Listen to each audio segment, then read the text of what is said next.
Every house, every king, and every battle has its own truth. But there are stories older than crowns, darker than the night, and more dangerous than any blade. They were never written in books.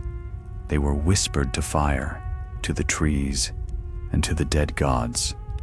And today, we dare to uncover one of them. The wind off Shipbreaker Bay carried the taste of salt and storm, the same wind that had once lifted Robert Baratheon's black stag banners against the dragons of old. It blew now across the high walls of Storm's End, battering its stones as though to test whether they still stood strong as their lord once had.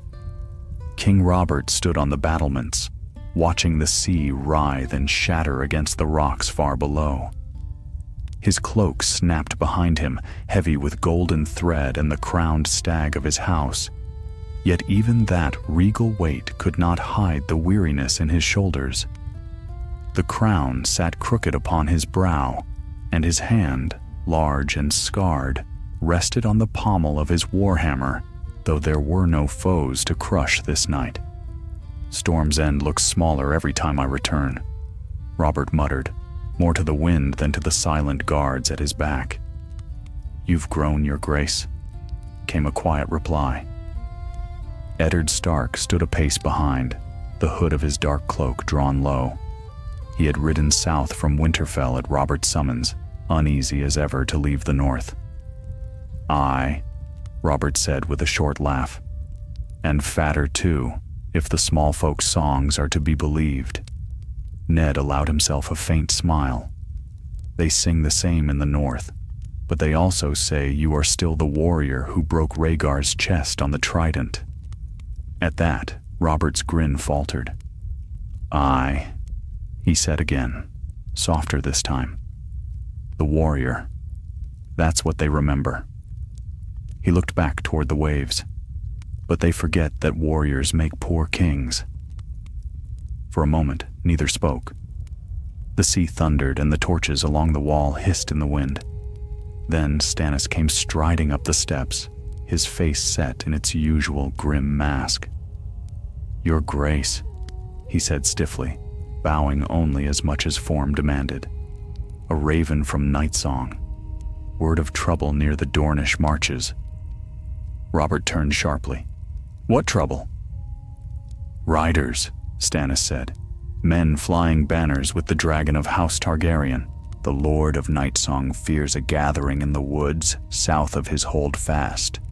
He asks for your leave to raise his banners and ride against them." The king's eyes darkened. "Dragons," he said, tasting the word, "after all this time."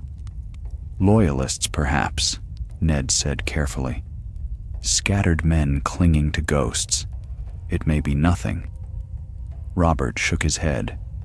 "Nothing becomes something soon enough. The realm's peace hangs by threads, Ned. If the Targaryen name stirs again, it will rouse every fool who ever dreamed of the old days." He looked to Stannis. "We ride at dawn." "Your grace," Stannis began, but Robert raised a hand. "I will not sit my fat arse in the Red Keep while others fight in my name. If dragonmen still crawl in my lands, I'll see to it myself." The decision was made, as swift and final as a hammer blow. That night, as the storm rolled in from the bay, Robert sat in his solar with a flagon of wine untouched beside him. A candle guttered on the table, its flame bending with every gust that crept through the shutters. Ned stood across from him, watching the king study a map of the Stormlands. "You should send a host, not ride yourself," Ned said. "You have men enough. Let them do the hunting." Robert's lips twisted. "And let the realm whisper that their king hides from ghosts? No, old friend. I'll not have it said that Robert Baratheon fears the shade of a dead dragon." He jabbed a finger at the map. "Here, in the Kingswood and the marches near Night Song. That's where they're said to be. We'll take a small company, fast and quiet. I want them cornered before they know I'm coming." Ned frowned. You mean to take the Kingsguard? Selmy, I. The others will stay with the Queen. Cersei will not like this. Robert laughed, the old booming sound that once filled halls and hearts alike. Let her scold me. She'll have something to gossip about with her father. The laughter faded, and he leaned back, eyes shadowed. Besides, he murmured, I need the road again, the clatter of hooves, the smell of the pines, not the stench of that damned court. Ned studied him, and for a heartbeat he saw not the king, but the young man he had once followed through smoke and blood, fearless and laughing even in battle. But there was something new in Robert's gaze now, something like regret. Robert, he said softly, what do you hope to find out there? The king looked up. Peace, he said, or perhaps a fight worth the name. At dawn, the castle stirred with the sound of harnessed horses and snapping banners. Rain fell in thin sheets as the royal party rode from Storm's End, Robert at their head, armored in black and gold, his warhammer slung across his back.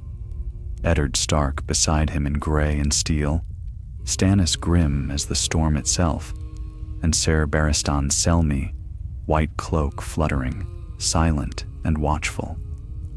They rode through the stormlands beneath low skies, passing hamlets where small folk bowed low and whispered prayers for their king.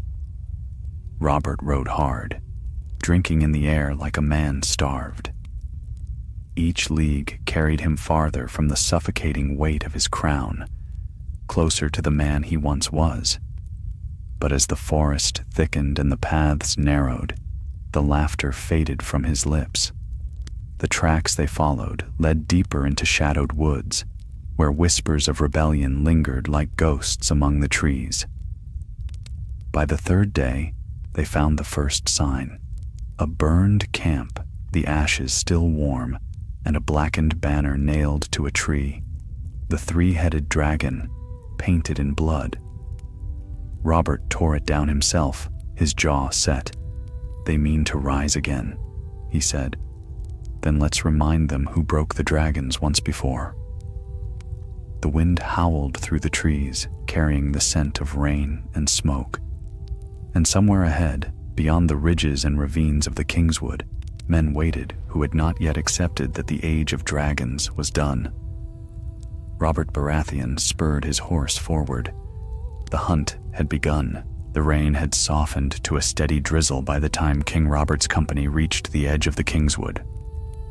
The forest loomed before them, an ancient sprawl of oak and pine, older than the stormlands themselves, where mists coiled between the trunks like pale serpents, and every sound seemed swallowed by the weight of the trees. They dismounted beneath the dripping boughs, the air thick with damp earth and the faint scent of decay.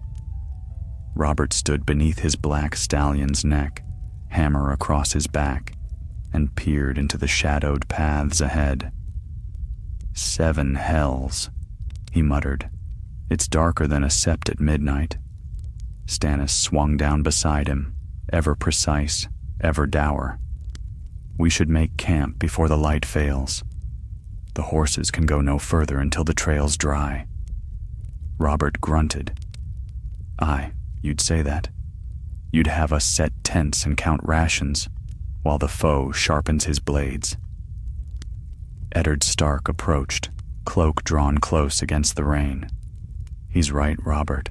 The forest is treacherous at night. We'll find nothing in the dark but broken necks. Robert's laughter rolled through the trees like thunder. Then we'll break them. Gods, Ned. When did we grow so cautious? Once we would have chased Rhaegar through storms tenfold this fierce. You were younger then, Ned said quietly. So were you, Robert replied, but there was no jest in his tone now. They made camp on a rise above a small stream, the guards setting torches in the mud and posting sentries along the perimeter. The rain hissed against the fire, and sparks fled upward into the low mist. Barristan Selmy moved among the men, silent but steady, his white cloak spattered with mud. Even weary from travel, he carried himself with the calm grace of a knight untouched by doubt.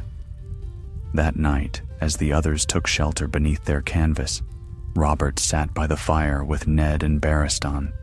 The flames painted their faces gold and red, and the forest seemed to press in around them as though listening. "Tell me, Ser Barristan," Robert said, swirling the wine in his cup. "What do you make of these rumors? Do you truly think a dragon's cub hides in my woods?" Barristan hesitated. "Your Grace, I have seen men die for lesser hopes. A name can rally hearts, even when the blood behind it has long turned cold." Robert leaned back with a low growl. I've seen enough fools die for banners and songs. But if there is a boy calling himself Egan, he'll not live to be a man." Ned looked up from the fire. "If it is true, if the child lives, you would have him killed?" Robert's gaze hardened. "You think I'd suffer another Targaryen to grow? To sit one day where I sit now? You saw what their rule brought. Madness, fire, death. I ended that line with my own hand. I'll not let it rise again. But if he's only a boy..." Robert slammed his cup to the ground, wine spattering the fire. "A boy becomes a man, Ned. And men remember vengeance better than mercy." The crackle of the flames filled the silence that followed. Barristan stared into the fire, face unreadable. Ned said nothing more. When dawn came, pale and heavy with mist, they rode deeper into the woods. The trail grew narrow, choked by roots and brambles. Once they found the carcass of a deer, torn open by wolves, its ribs glistening white. Another time, they came upon a small clearing where a fire had burned recently. Still smoldering coals, fresh footprints in the mud. "They were here not half a day ago," Stannis said, crouching to study the tracks. Robert's eyes gleamed. "Then we'll have them before nightfall." The company pressed on, but as the day wore on, unease spread among the men. Twice they heard movement in the trees, branches shifting, a rustle like breath on the wind. But when they turned, there was nothing there. Near sunset, one of the scouts, a lean Stormlander named Richard, returned with eyes wide. "Your Grace," he whispered. "There's a camp ahead, just beyond the ridge. Men in mail, a score at least. They bear the dragon standard." Robert grinned, fierce and bright. "At last. Sound no horns, no warning. We'll fall on them as we did at Summerhall." He looked to Ned, his voice low. "Once more for old time's sake, Stark?" Ned met his eyes and nodded. "Once more." They advanced through the woods in silence, moving as shadows beneath the trees. The air grew still, every sound muffled as though the forest itself held its breath. Ahead, through the branches, they glimpsed firelight, small and flickering, a camp set in a hollow surrounded by rocks. Robert raised his hand, signaling the charge, and then the horns blew, not theirs, but the enemy's. From the trees to their right erupted a hail of arrows, black against the dying light. Horses screamed and men shouted.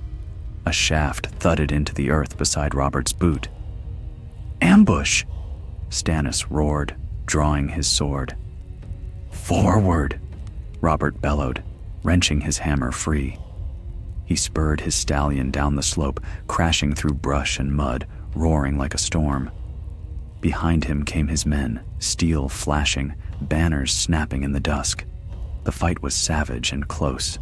Steel clashed in the narrow hollow, sparks leaping from blades. Robert's hammer shattered shields and bones alike. Wherever he swung, men fell. Ned fought beside him, sword steady and silent, guarding his king's back.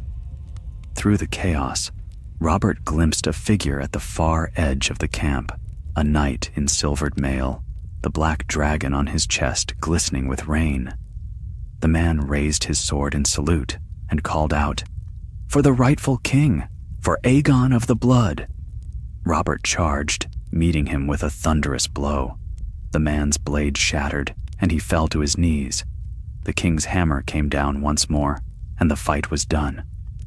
But even as silence fell over the field, a new sound rose, the cry of a child.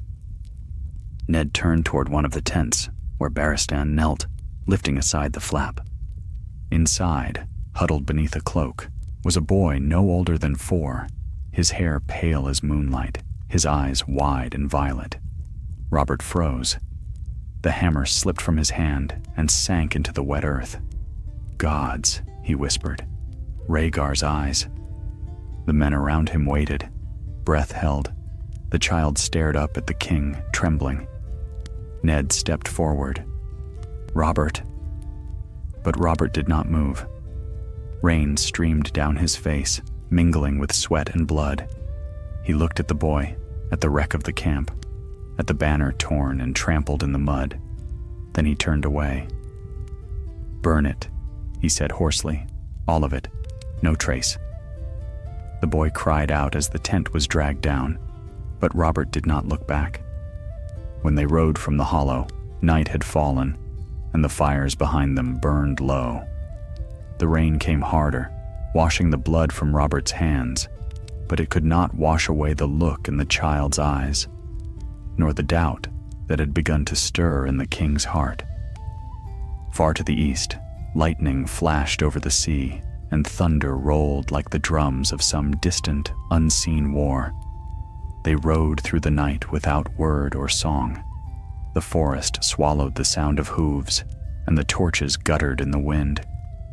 Rain whispered on the leaves, steady as breath. None dared speak of what they had found, or what the king had done. By dawn, they reached the foothills beyond the Kingswood, where the trees thinned and the land opened into a stretch of wet grass and stone.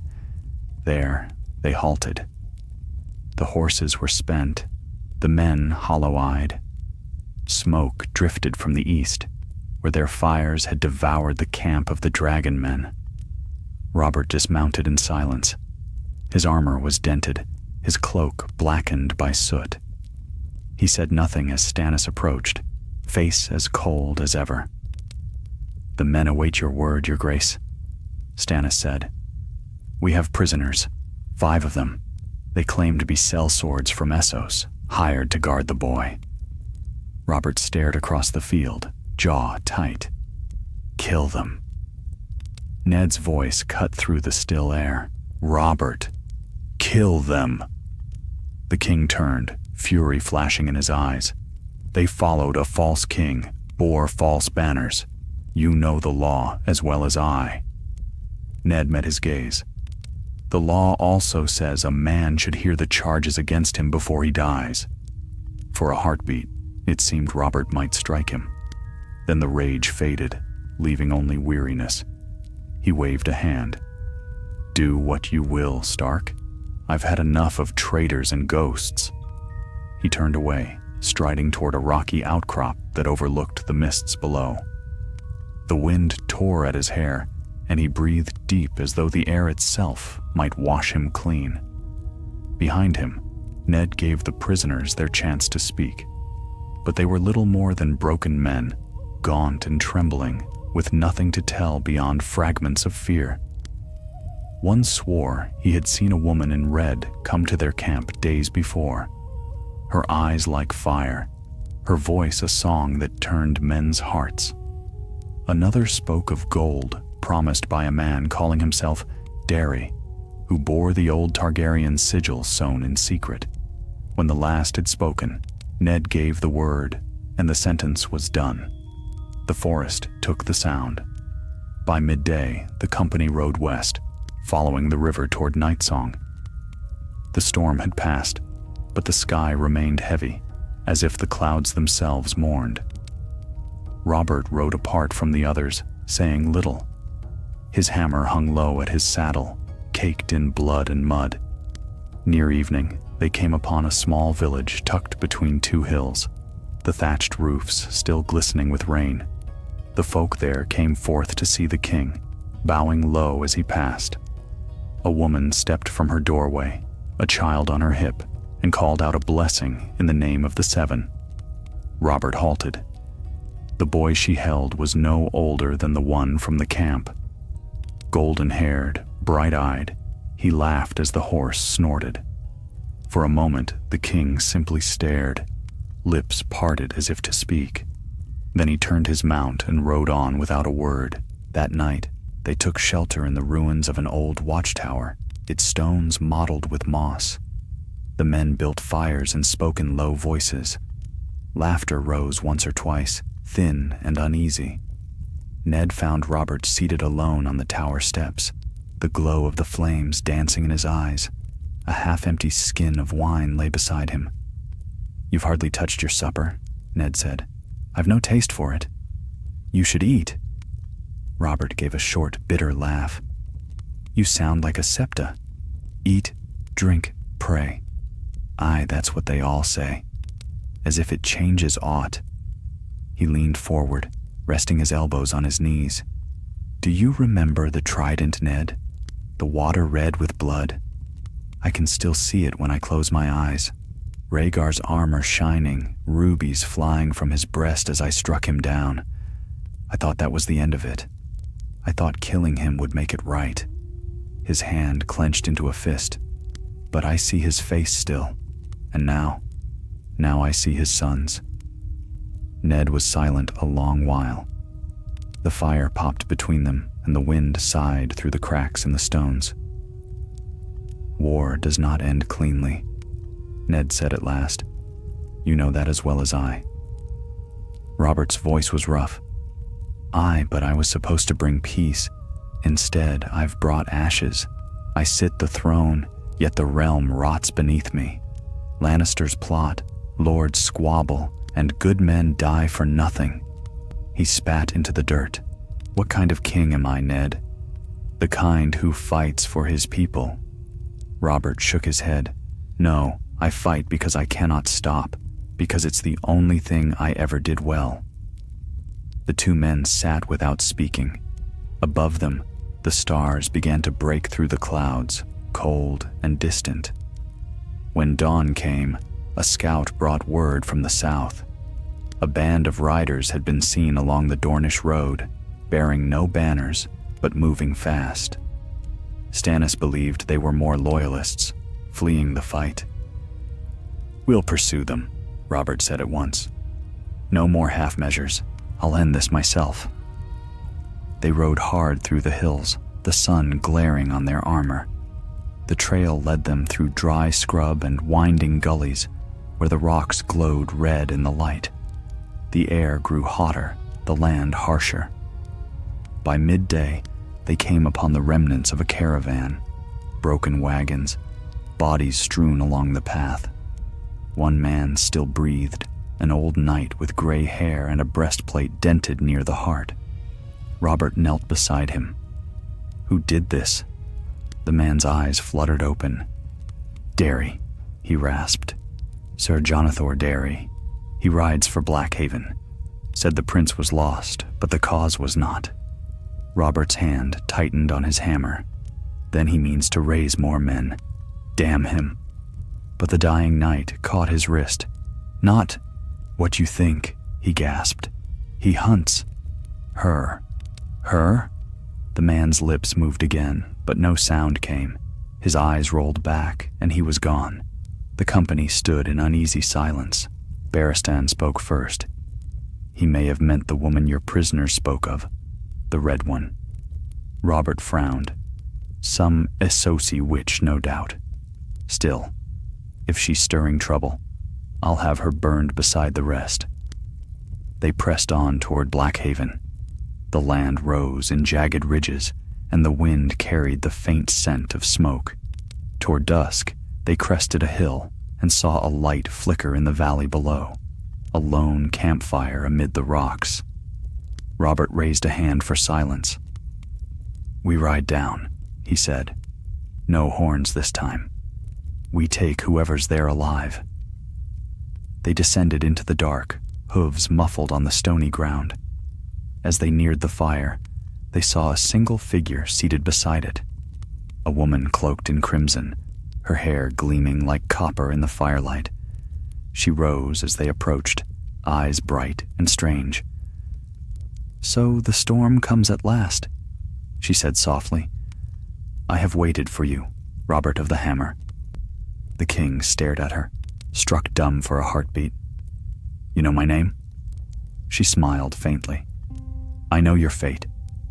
The fire flared high behind her, red as blood, and in its light, for an instant, Robert thought he saw the shadow of a dragon's wings stretch across the stones. For a heartbeat, the world stood still. The flame behind the woman leapt higher, painting the rocks and faces of the men in crimson light.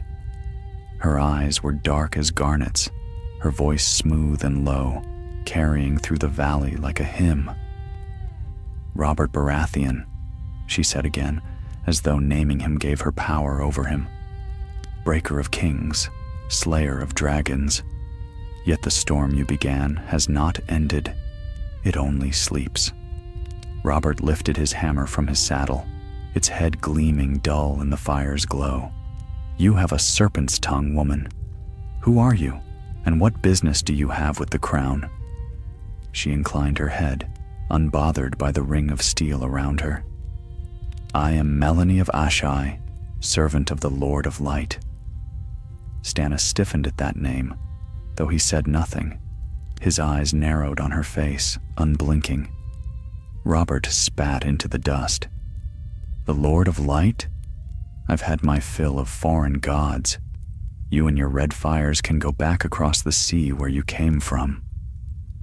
The woman's gaze flicked to the warhammer in his hand. "You think the gods so easily left behind? The one you call Storm is watched by powers greater than he dreams." "Enough riddles," Robert growled. "You'll answer straight or hang before dawn." But she only smiled. "I came to warn you, not to beg mercy. You hunt the ashes of dragons, yet it is the fire itself that comes for you. There are forces moving in shadow, forces that seek the blood of kings, and not only yours." At this, Barristan Selmy stepped forward, hand resting on his sword. "If you know of plots against the crown, you will speak of them plainly, woman. What proof have you?" Melanie turned her gaze upon him, her eyes reflecting the fire. "Proof. There is proof enough in the dreams of those who burn. Ask the wind. Ask the storm." Robert's patience snapped. "By the gods, I've heard enough of your mummery." He strode forward, towering over her. "You speak of dragons and fire, yet you stand alone in a pit of your own making. Where are your soldiers, your banners, your so-called Lord of Light now?" She looked up at him, unafraid. "Closer than you think." And then the fire flared again, bright, blinding, and the night erupted with motion. Shapes burst from the rocks around them, cloaked men with curved blades, striking with the suddenness of lightning. The king's men wheeled, shouts breaking the still air. Steel rang, horses screamed, and the Red Woman vanished into the smoke. Robert swung his hammer in a wide arc, crushing the first attacker's chest. He bellowed like a storm breaking, "To me! To me!" Ned Stark was already moving, his sword whispering through the dark. Beside him, Stannis fought with cold precision, every stroke measured and lethal. Barristan wove through the chaos like a shadow of light, his blade flashing in perfect arcs. The ambush was swift but fierce. Robert's men were outnumbered 2-1, yet their fury broke the attacker's line. When the last of the cloaked figures fell, the air was thick with smoke and the copper stench of blood. But Melanie was gone. Robert turned in a slow circle, chest heaving, the firelight gleaming on his armor. "Find her!" he roared. "Find that witch before she vanishes into the night!" The men scattered, searching the rocks and ravines, but there was no sign of her, only the echoes of battle and the dying hiss of the fire. Stannis approached, his expression unreadable. "You saw what she did?" he said quietly. "She knew we were coming. That was no accident." Robert frowned. "You think she led us here?" "I think she used us," Stannis replied. "Those men weren't loyalists. They were cutthroats, sellswords. Someone paid them to die here." Ned wiped his blade clean. "To what end?" "To leave us bleeding in the dust, perhaps," Barristan said, voice low. "Or to test the king's strength." Robert looked toward the horizon, where the first light of dawn crept across the hills. "Then she'll learn I'm not so easily broken." But even as he spoke, a hollow feeling grew in his chest. The Red Woman's words clung to him like smoke. "The fire comes for you." By midday, they reached the river again, weary and grim. The wounded rode in silence, their faces pale. Robert ordered a halt near an old stone bridge, where they could rest and tend to their dead. While the men built fires and gathered water, Ned sat beside Robert beneath a leaning oak. The king stared at the river, his great hands clasped before him. "She looked at me as if she knew me," he said finally. "As if she'd seen my face before I was born." "Charlatans speak what they must to make you listen," Ned said. "Nothing more." Robert gave a humorless smile. "Aye. And yet, when she spoke, I felt it, like the wind before a storm." Ned did not answer. He looked downriver, where the current wound through reeds and mist. "She spoke of dragons," Robert murmured. "Of fire. Rhaegar's dead. The dragons are dust, yet their shadow still falls over me. 7 hells, will I never be free of them?" "You are free," Ned said. "You won." Robert's laugh was a harsh bark. "Won? I crushed a prince and crowned myself with the spoils. And what did it gain me? A throne made of knives, a queen who despises me, a realm that whispers behind my back. I won a cage, Ned." The Northern Lord looked at him, eyes full of quiet pity. "Then break it. You are the king." Robert shook his head. "No. The king I was would have laughed and ridden on. The man I am can't forget the eyes of that boy." Silence fell between them. The river gurgled softly, carrying away the ashes of their fires. When the camp slept that night, Robert did not. He stood watch beneath the stars, the warhammer resting at his side. The wind was cold and dry, carrying faint whispers from the south. He thought of Melanie's words, of the dragon banners burned to ash, of the child's frightened cry. Somewhere beyond the horizon, fires were burning, fires not yet meant for him, but destined all the same. He clenched his fists and looked to the dark beyond the river. "Come then," he muttered. "Let the storm meet the flame." In the distance, thunder rumbled once more, though no clouds yet touched the sky. The days that followed were restless ones. The company lingered by the river long enough to bury their dead and mend what wounds they could, but even the air seemed uneasy, heavy with the memory of flame.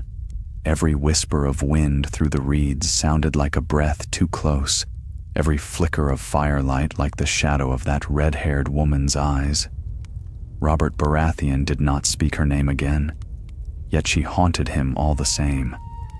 They broke camp at dawn on the 4th day and turned north toward Nightsong, for word had come that Ser Jonathor Darry himself had been sighted there. The king rode at the head of his men, helm drawn low, eyes fixed on the road. The stormlands spread around them in rolling hills and misted vales, all green and gold beneath the rising sun. Once, this had been Robert's country, his pride, his birthright. Every village they passed brought out cheering small folk, men waving stags carved from wood. women holding babes to see the king. But he did not smile or raise his hand as he once had. At his side rode Ned Stark, quiet as ever, and Stannis behind, his face set like a drawn blade. Sir Barristan kept pace a few lengths back, ever watchful. When they halted that night, the king summoned them to his tent. He stood before the fire, the crown set aside, his war hammer leaning against a barrel. "This will end at night song," he said without preamble. "Derry's men have been sighted twice now. If he gathers strength, he'll rouse others to his cause. I mean to crush him before that happens." Ned studied the firelight. "You believe he still fights for the boy?" "For the ghost of a name," Robert replied. "But ghosts can still draw swords." Stannis crossed his arms. "If Derry truly lives, we should take him alive. He was a knight of the Kingsguard once. His death could stir more whispers." Robert's jaw tightened. "You'd rather I break bread with the man who served Aerys till the bitter end? Who swore oaths to protect Rhaegar's spawn? You mistake me, brother. I'll give him the honor of dying by my hand, nothing more." Barristan shifted slightly. "Your Grace, Ser Jonathor was once my sworn brother as well.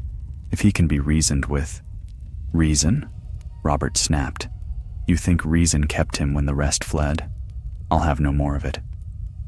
He turned toward the tent's flap, his shadow thrown long across the canvas. "We ride at dawn. No more waiting."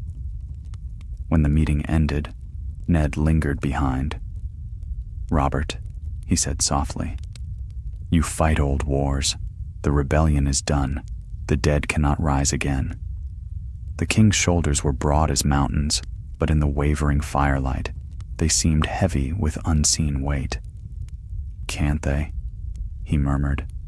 "Every time I close my eyes, they do." He did not look back as Ned left. The next day, they crossed the Mander Path and entered the highlands beyond, where the air grew cooler and the land rougher. Thunder rolled far off in the south, a low, distant growl. At midday, scouts returned with word. Riders ahead, perhaps a dozen, moving swiftly toward Nightsong. Robert gave the signal, and they advanced at once. By dusk, the riders came into sight, a small band bearing neither banners nor heraldry, but armed like soldiers. Robert's men fanned out to surround them. At their head rode a tall knight in dented silver armor, his helm marked with a faded white circle. Ser Jonathor Derry. His beard was gray now, his eyes dark and wary. When Robert called for him to yield, Derry only lifted his visor. "I know that voice," he said. "I knew I would, even in the dark." Robert urged his horse forward. "You've run long enough, Derry.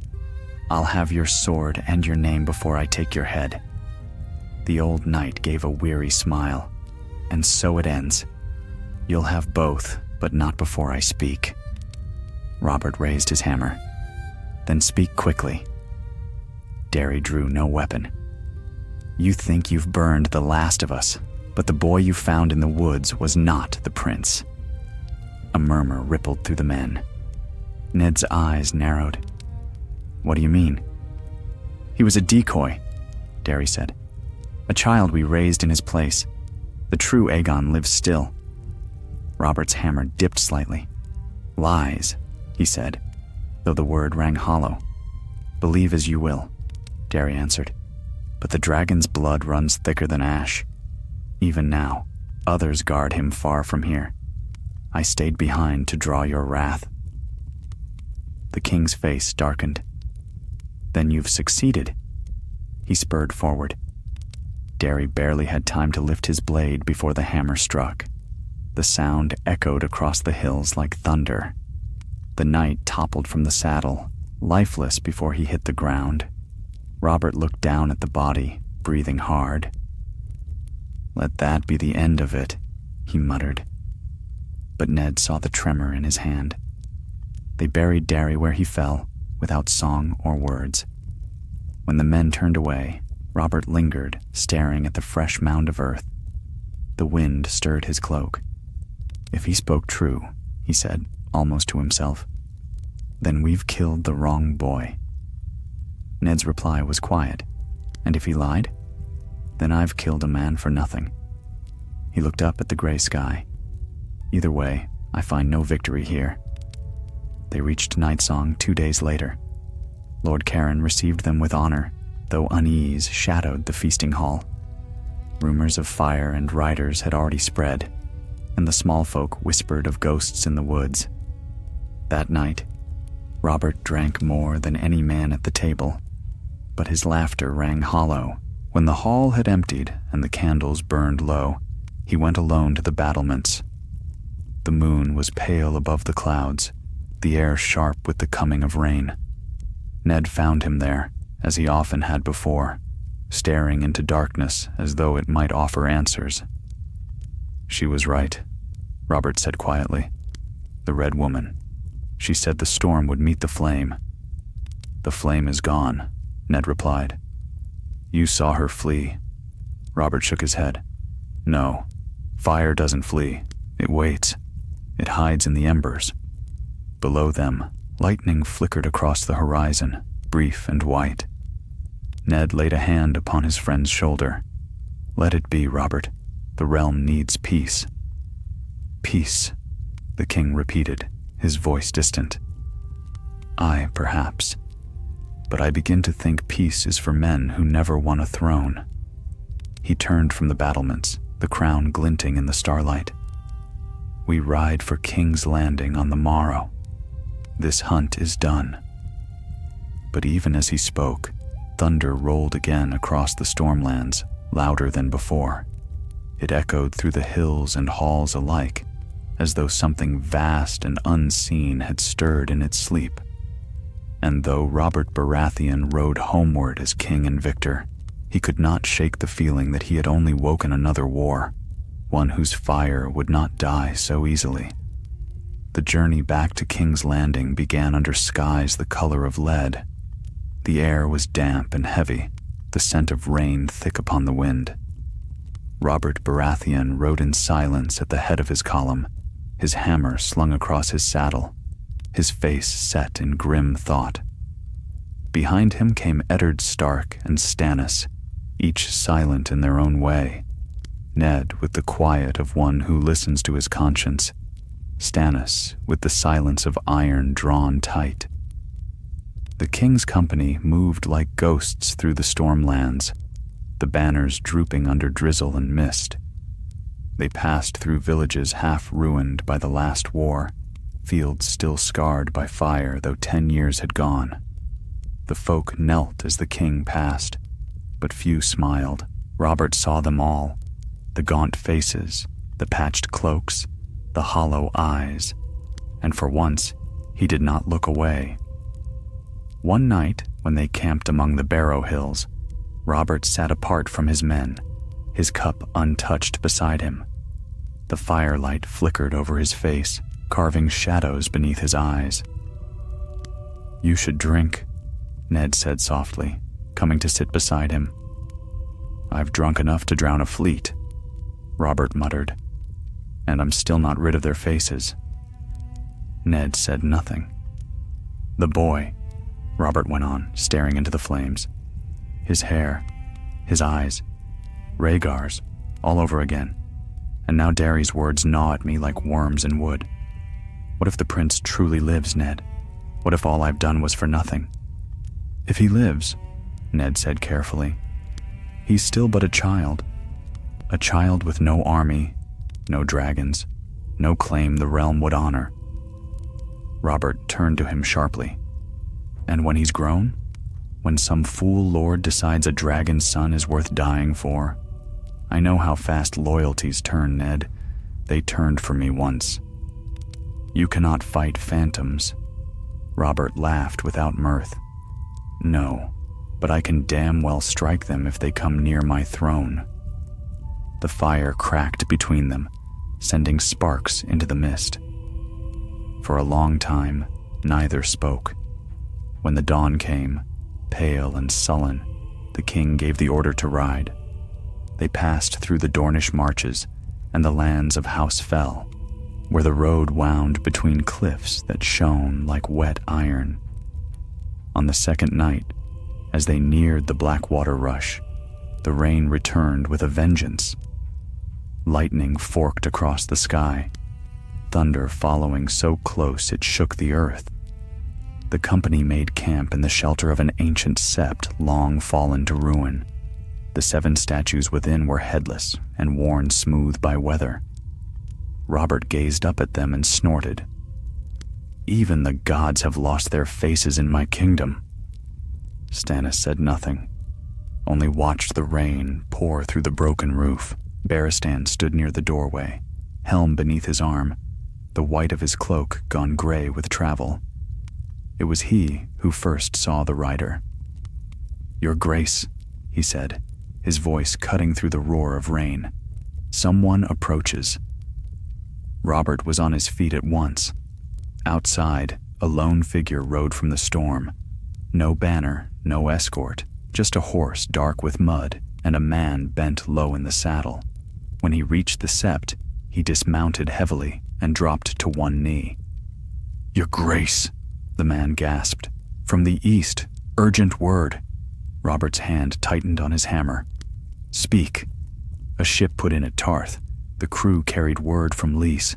They say a sellsword captain there boasts he carries a prince's seal, a black dragon on red." The king's breath hissed through his teeth. "Another pretender." "There's more, sire," the messenger said. "They say he bears a sword called Blackfire." The word struck like a blow. Even Stannis looked up sharply. Robert's voice dropped low. "The sword was lost 100 years past. So was your peace," Stannis said. The messenger bowed his head. "They say the captain seeks passage west. He names himself Egon." Silence filled the ruined sept. The rain drummed upon the stones, and lightning flashed through the broken roof, illuminating the king's face, hard as iron, eyes bright with something between fury and fear. "Find this ship," Robert said at last. "Find it and burn it to the keel. No man bearing that name sets foot in Westeros." The messenger bowed again and departed. Ned watched the king, uneasy. "Robert." But Robert turned on him, sudden and sharp. Don't tell me he's a child again, or that I should wait and see. The world waits only for fools, and fools end up dead." He walked to the shattered altar and rested both hands on it. "Do you hear me?" he growled to the faceless stone. "I've given all I had for this peace. I'll not see it torn apart by ghosts and liars." The thunder answered him. At dawn, they broke camp once more, the storm easing but never fully gone. As the company wound northward along the Blackwater, Robert's mood grew darker still. He spoke little, ate little, and rode far ahead, as though chasing some phantom visible only to him. When at last the towers of King's Landing rose from the mist, the sight brought no joy. The city sprawled before them, vast and restless. The red keep perched above it like a beast at watch. Inside the gates, the smell of smoke and sea met them. Crowds gathered to cheer, but their king barely looked their way. The gold cloak saluted, and the bells rang, but the sound was hollow. Cersei Lannister met him in the throne room, golden as ever, her smile cool as frost. "My lord husband returns," she said, "and brings storms with him, as always." Robert brushed past her without reply. He climbed the steps to the Iron Throne and stood before it. The twisted blades gleamed dully in the candlelight, sharp even after so many years. He reached out, running a hand along one jagged edge. "Sharp as the day I took it," he murmured, "and just as cruel." Cersei's voice carried softly behind him. "You look tired, my king." "I am. You should rest. The realm is safe enough now." Robert turned to face her. "Safe?" His voice was low, dangerous. There are whispers of dragon princes and fires rising in the east, and you speak to me of safety?" She smiled faintly. "Whispers, children's tales. You fought one war too many, my love. Perhaps you miss it." Robert stared at her, then laughed bitterly. "Perhaps I do." That night, long after the court had gone to sleep, he walked alone through the darkened halls of the Red Keep. His boots echoed off stone and steel. He passed the great maps of the realm, the banners of fallen houses, the suits of armor that stood sentinel in the corridors. At last he came to the window overlooking Blackwater Bay. The sea was black as ink, the sky alive with faint lightning far to the east. Robert Baratheon stood there until the first pale light of dawn, the crown heavy in his hand, the stormlight flickering in his eyes. Neither pure nor doomed, he whispered to himself, just a man who traded one war for another. The words vanished into the wind, carried eastward, where the thunder never seemed to end. The dawn broke gray and sullen over King's Landing. From the sea rose a mist so thick that the towers of the Red Keep seemed to float above the clouds. The city woke slow beneath it, fishmongers crying out on the quays, the clang of forges echoing faintly from the street of steel, the low murmur of 1,000 lives pressing on as they always had. But the king did not sleep. Robert Baratheon had spent the night in the Tower of the Hand, pacing the chamber that once belonged to Jon Arryn. The fire had long burned down to embers, yet he felt no cold. On the table before him lay a single letter, its seal broken, the parchment stained where wine had spilled across it. It bore the mark of the stag and the lion entwined, a thing Tywin Lannister had once ordered forged for matters between crown and rock. The letter had come in the dark hours before dawn, carried by a raven from the east. Robert read it again now, jaw clenched. The words were few, but heavy. Ships from Lys and Tyrosh gather in the stepstones. They fly no banner, but the captain of the Myrish vessel Darkmoon claims a prince commands them, a man calling himself Aegon, son of Rhaegar. He bears a sword of Valyria. Below the words, Tywin's neat, cold signature. Robert crushed the parchment in his fist. "Son of Rhaegar," he muttered. "How many sons will that dead fool father before the world forgets him?" He strode to the window, staring east where the mists met the horizon. "Another dragon in the making, they say. Let him come. I'll break him as I did his father." Behind him, the chamber door opened. "My lord," came Ned Stark's quiet voice, "you sent for me." Robert turned, his shadow stretching long across the floor. "Aye, I did." He tossed the letter upon the table. "Read it. Then tell me what you make of it." Ned scanned the parchment, brow furrowing. "If this is true, the realm must know." "The realm will know nothing until I'm certain," Robert snapped.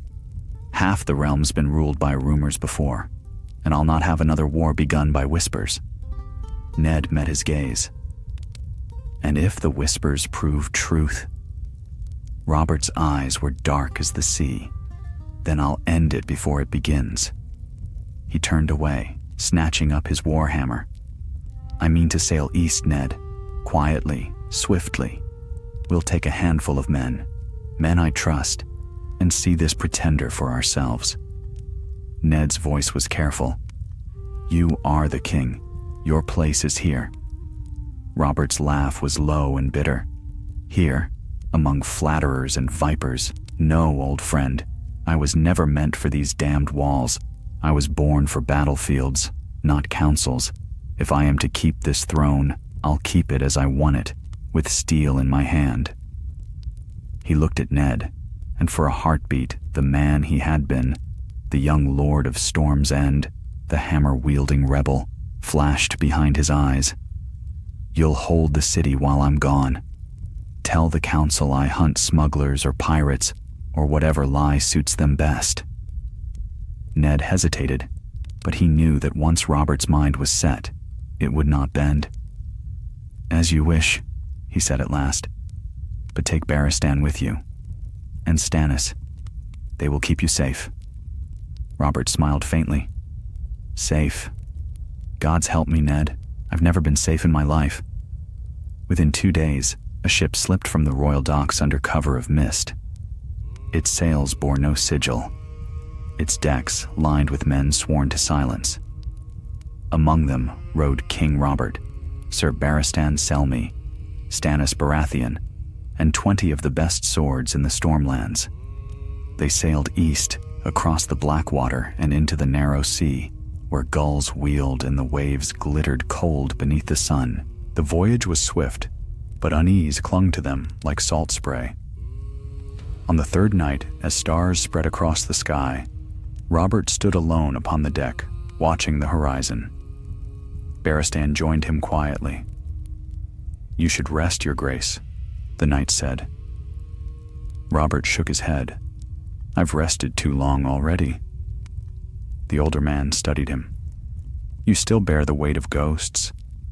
Robert gave a short laugh. "Aye, and the damn things never tire. They sit on my shoulders and whisper of what I was, what I might have been." "Do you believe the boy lives?" Robert's hand tightened around the rail. "I don't know, but I know this.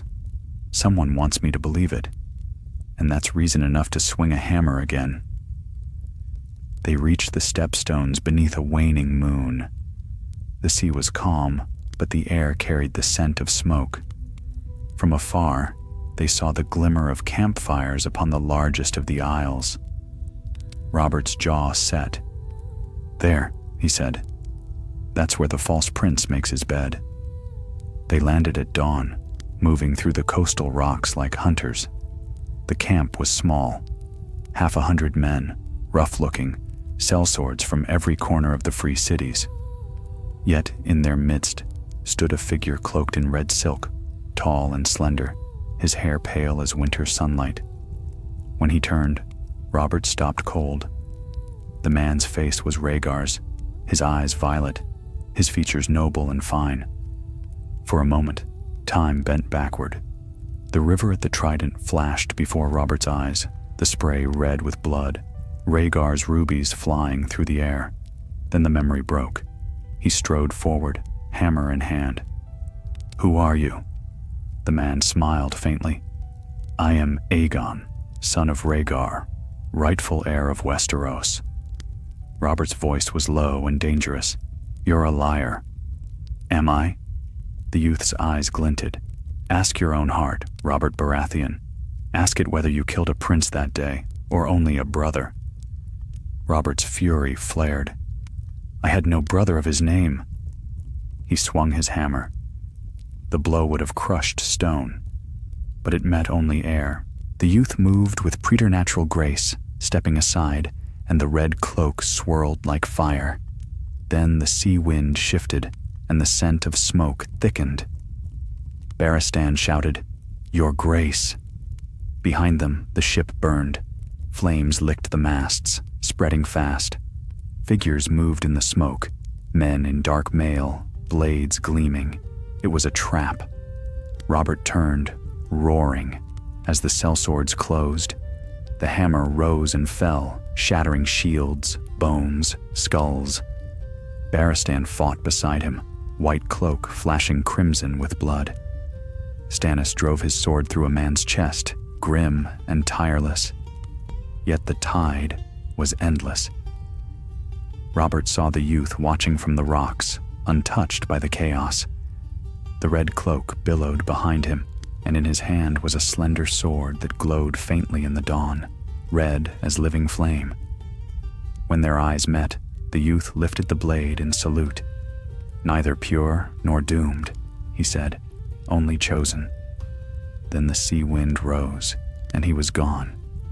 The last of the sellswords broke and fled, leaving only fire and ruin behind. The ship burned to cinders before their eyes. Robert stood amid the wreckage, chest heaving, hair matted with salt and blood. Baratheon approached him, limping. "Your Grace," he said, "what manner of man was that?"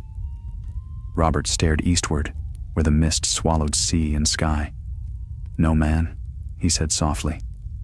"No man at all." And as the wind carried the scent of ash across the waves, the king of the Seven Kingdoms felt the old fear stir again, that perhaps the age of dragons had not ended after all. The storm that followed swallowed sea and sky alike. It came from the east with neither warning nor mercy, black clouds rolling low, waves heaving like beasts in pain. The king's small fleet, what remained of it, was scattered before it. Their single ship, half burned, rigging torn, was tossed upon the waves like driftwood. Robert Baratheon stood at the prow, drenched to the bone, one hand gripping the rail and the other holding his warhammer, though it was useless against the wrath of the sea. The rain struck like stones, and the thunder was louder than any war he had ever known. "Cut the sail!" Stannis bellowed from the quarterdeck. "Or we'll be dashed to pieces!" Men scrambled, ropes whipping through their hands, sails snapping in the wind. The mast groaned, splintering, and fell with a sound like the world breaking. For a heartbeat, the sea rose higher than the ship itself, a wall of black water glinting white at its crest. Robert roared into it, as if daring it to strike him down. Then, the wave broke. The ship rolled, shuddered, and righted itself by some cruel miracle. By dawn, the storm had passed. The sea lay calm again, as though nothing had ever stirred it. The deck was strewn with wreckage, half the crew gone. Stannis stood beside Robert, face drawn tight. "The mast is lost. We cannot steer." "Then we drift," Robert said. His voice was hoarse, stripped raw by the wind. "The gods have a hand in this, one way or another." Baratheon approached, his armor streaked with rust and salt. "We'll find land soon enough, Your Grace. The winds have pushed us west. The stepstones lie not far." Robert looked out across the empty horizon. "If the gods have sense, they'll drown us before I see another shore." But the gods did not. By the next evening, they sighted land, a barren stretch of rock rising from the waves, crowned with the ruins of some forgotten watchtower. They beached what remained of the ship and climbed to higher ground. From the tower's crumbling parapet, they saw the world spread below, gray sea to the east, low islands to the west, and far beyond, the faint line of the Stormland's coast. Robert stood staring for a long time. The wind tugged at his torn cloak, his hair plastered to his brow. "We live," he said at last. "For now." Stannis crossed his arms, by luck, not by wisdom. Robert gave a short, bitter laugh. "Luck's carried me this far, brother. It may yet carry me home." They built fires that night in the tower's shell and dried their clothes as best they could. The men slept, exhausted, but Robert did not. He sat apart from the others, gazing into the flames. Baratheon found him there, dawn creeping pale beyond the stones. "You haven't slept, Your Grace." "I see him still," Robert said without turning. "The boy, or man, or whatever he was, Rhaegar's face, Rhaegar's words." His hands tightened. "If it's some trick, it's a cruel one." "It may have been no man's trick," Baratheon said quietly. "There are powers in this world we do not name lightly. The Red Woman spoke of fire. Perhaps this was what she meant." Robert's eyes were hard. "If fire rises, I'll meet it with storm." He rose then, massive and grim, the firelight painting him in bronze. "Ready the men. We'll reach Tarth by dusk if the wind favors us. I've seen enough of this cursed sea." They built crude rafts from what timbers remained of the ship and pushed off with the tide. The crossing was slow, the waters treacherous. Yet as the sun dipped toward the horizon, They saw the white cliffs of Tarth ahead, glowing in the fading light. When at last they staggered ashore, the islanders found them and sent word to Evenfall Hall. Lady Selmy, Barristan's kin, received them with open arms, though her eyes widened at the sight of the king, battered and salt-stained as any common sailor. Robert waved away ceremony. Food, wine, and a ship to carry me home. That's all I ask. You shall have them, your grace, she said, bowing low. While her servants tended to the men, Robert sat before the hearth, a cup of strong wine in his hand. Yet he did not drink much of it. His gaze was fixed on the flames. Ned's words haunted him still. You cannot fight phantoms. But phantoms could kill, he thought, just as surely as men. That night, Stannis joined him. The younger Baratheon looked as worn as his brother, though his eyes burned with the same cold resolve. You'll tell no one of what we saw, Robert said without looking up. The council must be told, Stannis replied. If a pretender lives. I said no one. Robert's voice thundered through the hall. The torches flickered. I'll not feed the realm another ghost story. Let them sleep easy, for once. Stannis met his gaze without flinching. You think to hide the truth forever? I'll bury it, Robert growled, and the truth with it. They stared at one another in silence. At last, Stannis said, You cannot bury fire, brother. It always finds a way to breathe. Then he turned and left, leaving Robert alone with his thoughts. When morning came, a ship lay ready in the harbor. The king boarded it without ceremony. As the sails filled and the Isle of Tarth fell away behind them, Robert stood at the stern, watching the sun rise over the sea. It should have been a fine sight, the light glinting off the waves, the promise of land ahead, but it brought him no peace. Somewhere out there, beyond sight, the shadow of that boy, or man, lingered, and with it, the flame of something not yet ended. King's Landing greeted his return with fanfare and bells. Cersei met him in the courtyard, her smile polished, her eyes sharp. The seas have not been kind to you, my lord. Robert brushed past her. Nor to any man. He went straight to the council chamber, where Varys and Pycelle waited, their faces bright with false delight. We feared you lost, your grace, said Pycelle, bowing so low his beard brushed the floor. Not yet, Robert said, though the sea tried hard enough. He sank into the chair at the head of the table, the crown resting beside him. The wine that was poured tasted of dust and old oak. Varys spoke delicately. Rumors reach us, my king, of unrest in the free cities. Whispers of banners raised again beneath the dragon. Robert looked at him, weary but dangerous. Then the whispers have grown teeth. Send ravens to Dragonstone and Storm's End. I want ships ready and men. Pycelle wrung his hands. Your grace, surely this talk of dragons is but... Silence, Robert said. His voice was quiet, but the words struck like a hammer. I've seen enough to know the world never forgets its monsters, and neither do I. When the council dispersed, the king remained alone. He walked once more to the window of the throne room, looking eastward. The sun burned red through the haze, casting long shadows across the Iron Throne. For a long while, Robert said nothing. Then, softly, he spoke to the empty hall. If dragons rise again, let them find me waiting. The wind answered with a low, distant rumble that might have been thunder, or something deeper still.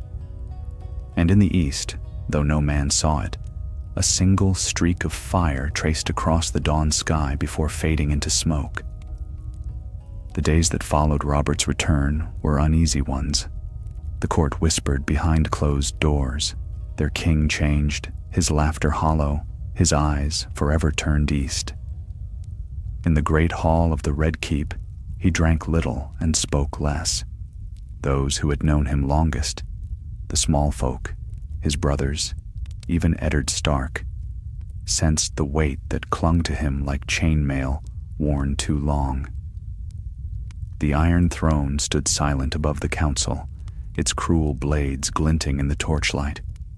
It seemed almost to watch Robert, mocking him for every wound that could not be struck with steel.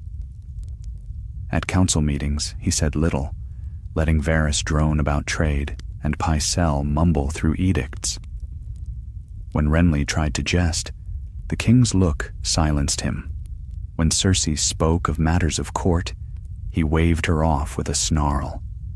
Only when word came of movement in the east did Robert's voice find its old thunder. "The Lyseni build ships again," Stannis reported one morning, his tone clipped and cold. "Their harbors crawl with sellswords. Tyrosh and Myr send envoys to Pentos, all claim peace, but I smell war." Robert's hand closed around his goblet. "And this prince they whisper of?" Varys smiled faintly, his fingers steepled. "Some say he is the son of Rhaegar, miraculously spared. Others call him a fraud raised by magisters who dream of Westeros gold. The truth is, fluid." "Fluid?" Robert's voice cut through the chamber. "Truth is stone. Either the boy is Rhaegar's get, or he's not." "Stones can crack, your grace," murmured Varys, "and dragons are born from such cracks." Robert rose to his feet, towering over the table. "Then I'll see every stone ground to dust before one dragon takes breath again." He stormed from the chamber, the council left in uneasy silence. That evening, Ned found him in the royal armory, standing before racks of spears and shields polished bright as mirrors. The king's own warhammer lay across the bench, newly oiled, its black head gleaming. "You mean to ride again?" Ned said quietly. Robert did not look up. "A king who waits for war invites it to his door. I'll not be caught unready." "You are no longer the rebel who broke Eris," Ned said. "You have a realm to rule. Leave the fighting to younger men." Robert gave a short, humorless laugh. "Younger men win battles, but it takes old ones to end them. You think I'd trust any lordling in my court to know war when he sees it? They've all forgotten the taste of blood." He hefted the hammer, testing its weight. "I have not." "Then what of peace?" Ned pressed. Robert turned to him at last, eyes shadowed.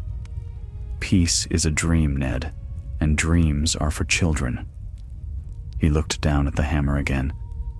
"You told me once that the dead cannot rise, but I tell you now, they do. Every time some fool cries a name that should have stayed buried." Ned saw the exhaustion etched deep in his face. "You are haunted, Robert. This shadow of Rhaegar." The hammer struck the bench, making the air tremble. "I killed Rhaegar!" Robert bellowed. "I felt his chest break beneath my swing, yet still his ghost hunts me. If this boy bears his name, then by the gods I'll end him too." Ned said nothing more. He turned and left the armory, the sound of rain beginning to fall on the roof above. That night, the storm returned. Lightning flashed over the bay, illuminating the city in brief, violent bursts. From the balcony of his chamber, Robert watched the rain lash the battlements, the wind howling through the stone. Cersei entered without a sound, her golden hair unbound, her robe of emerald silk. "You brood like some caged beast," she said. "Come inside. The storm won't listen to your glowering." Robert did not move. "I was born in storms," he said. "This one knows my name." She sighed, coming closer. "You've been away too long. The court whispers you lost your strength." He turned, his face half-shadowed. "And what do you whisper, my queen?" She met his gaze, her smile sharp. "That even a storm tires, given time." Robert's hand twitched toward the goblet on the table. He drank deep, then set it down with a thud. Perhaps it does, but when storms tire, they leave ruin behind. Cersei studied him, the firelight catching the gold in her hair. Then ruin is all you'll ever leave. She left him there, her perfume lingering long after. Robert stared once more into the rain. He dreamed that night of the trident. The water was red again, rubies drifting like bloodied stars. Rhaegar stood before him, whole and gleaming, his eyes calm. "The realm was never yours to save," he said. "You only broke it." Robert swung the hammer, but the prince dissolved into mist. The river boiled, and from its depths rose a dragon's head, its eyes burning with violet fire. He woke drenched in sweat, his hand clutching for the hammer that lay beside his bed. At dawn, ravens came. One from Storm's End, reports of ships sighted off the Dornish coast, sails pale and unfamiliar. Another from Dragonstone. A red comet had been seen streaking eastward, vanishing into the dawn. Robert read the words again and again. A red comet, the color of fire. He summoned Stannis to his solar. His brother entered, grim and silent as ever. "You saw it?" Robert demanded. "I did," Stannis said, "and I'd not seen its like before. The sailors call it a dragon's tail." Robert laughed, a sound like a snarl. "A dragon's tail.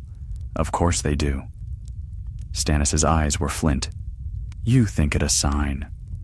"I think it a promise," Robert said. "The world means to test me again." "You cannot fight the sky, brother."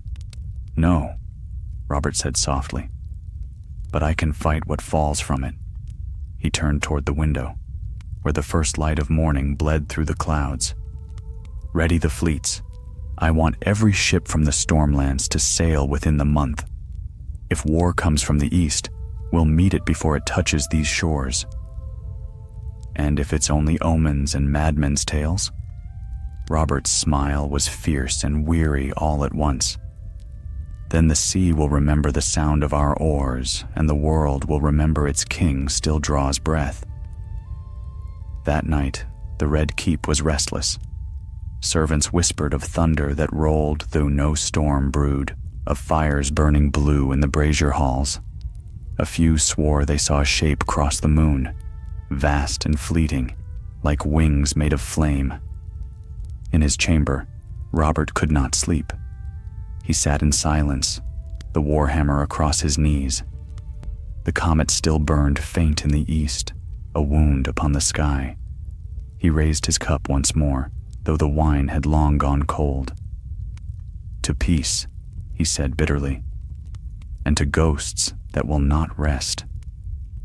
Far below, in the streets of the sleeping city, a red-cloaked stranger passed through the rain.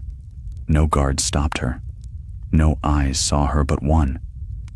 High above, in his tower, Robert Baratheon felt the wind change, and though the fires of his hearth burned low, the air around him grew warm, as though something unseen had drawn near once more, whispering of flame.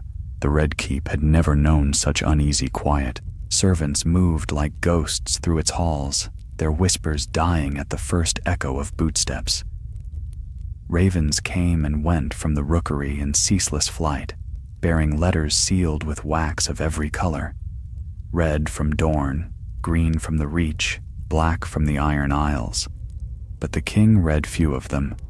Robert Baratheon had taken to the Tower of the Hand for solitude, though he no longer had a hand to share it with. Eddard Stark had returned north with grim reluctance, leaving only Stannis to stand beside the king in council. Cersei remained in her chambers, her anger turned to ice. Even the court fools dared not jest. Only the storm spoke freely, hurling itself against the windows, shaking the stones until dust fell from the ceiling. Robert sat at his table, crown cast aside, fingers tracing the rim of a cup gone dry. He had not drunk enough to forget. nor was there wine enough in all the cellars of the Red Keep to grant him that mercy. A fire burned in the hearth, but it gave no warmth. It seemed to him that the light had turned redder these past nights, as though the flame itself had grown hungry. When the door opened, he did not look up. "You sent for me," Stannis said, his voice a blade's edge in the quiet. Robert nodded, eyes still on the fire. "You've always been the dutiful one. I'll need that duty again soon." "I've never failed it," Stannis said. "Not yet," Robert replied. "But you may wish you had." He gestured toward the table. Upon it lay a map of the narrow sea, inked with fresh marks. Word from the stepstones. The sellswords march beneath a new banner now, a red sun rising behind a black dragon. They call their leader the Sun Returned. Stannis frowned. "And you believe this tale?" "I've seen enough to believe anything," Robert said. "If lies can raise armies, then truth need not be born of flesh." Stannis studied the map. "They move north." "Aye, toward Dorne. Toward me." There was silence between them for a long time, filled only by the hiss of rain against the windows. At last Stannis said, "Then we must strike first. Gather the fleets. Call the bannermen. The realm cannot wait for another rebellion to take root." Robert looked up, a faint smile ghosting across his face. "I knew you'd say that. What other course is there?" "None." Robert rose, the old weight of command returning to his shoulders. "Send ravens to Storm's End and Dragonstone. I want every ship on the water before the moon turns. The Reach will join us, or they'll burn beside the rest." Stannis inclined his head, already turning to leave, but Robert's voice stopped him. "Brother," he said softly. Stannis turned back. "If I fall, you will not." Robert's smile deepened, and for a heartbeat the man he once had been shone through. "I've said that before, haven't I?" Then the moment passed, and the king was alone again. The weeks that followed were filled with motion. The docks of King's Landing groaned under the weight of barrels and crates. The smell of pitch and salt filled the air. Ships were built, refitted, armed. Messengers galloped through rain and mud, carrying summons sealed by the stag. The lords of the Stormlands answered first, as they always had, fell-handed men whose loyalty was carved from stone. The fleets of Dragonstone joined soon after, sails black as night. At their head stood Stannis, silent and unbending. The storm made flesh. Robert took command of the royal fleet himself. He could not bear to watch from the safety of the throne. "If this pretender means to challenge me," he said, "he'll look me in the eye when he dies." On the morning they sailed, the sky burned with the faint red of dawn. From the walls, the people of King's Landing watched their ships depart, rows upon rows of black sails vanishing into mist. The sound of drums rolled like thunder across the bay. By nightfall, they were far from land. The sea stretched endless before them, dark and cold. Robert stood at the prow, the wind tearing at his cloak, his eyes fixed eastward. Barristan Selmy joined him, his white cloak snapping in the wind. "Do you ever tire of it, Your Grace?" he asked quietly. "The sea, the war, the endless ride toward another battle?" Robert shook his head. "I tire of peace more." Barristan's gaze softened. "It's not peace you hate. It's what it reminds you of." Robert said nothing. The night bowed and left him to the dark. The fleet made good speed, the wind at their backs. But on the fourth night, the lookout's cry broke the stillness. "Sails to the east!" They came upon the enemy near the southern isles, where the water ran deep and treacherous. At first, Robert saw only a handful of ships, sleek vessels painted black and gold. But as the fog lifted, more appeared behind them, and still more beyond that. A fleet twice their number. At the center of it flew the banner he had feared to see again. A dragon, black upon red, the edges stitched with gold thread that caught the rising sun. The sun returned. Robert's heart thundered. "Form the line," he roared. "Let them taste the fury of a Baratheon storm." The sea exploded into motion. Arrows rained from the fog. Catapults thundered. Ships collided with the force of gods. Fire leapt from deck to deck, lighting the water in terrible beauty. Robert fought as he always had, hammer swinging, voice booming, blood singing in his ears. Every blow seemed to drive the years from him. Men fell, ships burned, and the sea turned red. Through it all, he sought the flagship, the vessel bearing the dragon banner. He found it at last amid the smoke, its prow carved in the shape of a serpent. Upon its deck stood a figure clad in silver and red. The sun returned. Robert leapt the gap between the ships, his hammer smashing through armor and bone. The figure turned, meeting his charge with a blade that shone like liquid fire. Steel met steel, with a cry that split the storm.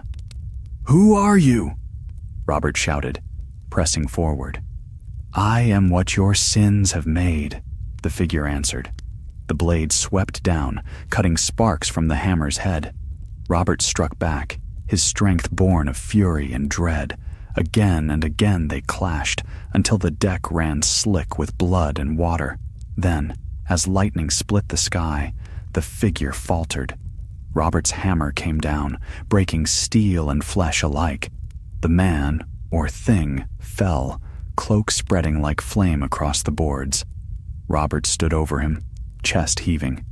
Beneath the shattered helm was a face half burned, half beautiful.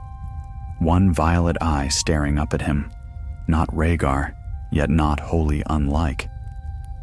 The king raised his hammer again, but hesitated. For an instant, he saw the boy in the woods, the child whose eyes had begged for mercy. Then the sea rose. A wave struck both ships, tearing them apart. Robert was thrown into the air.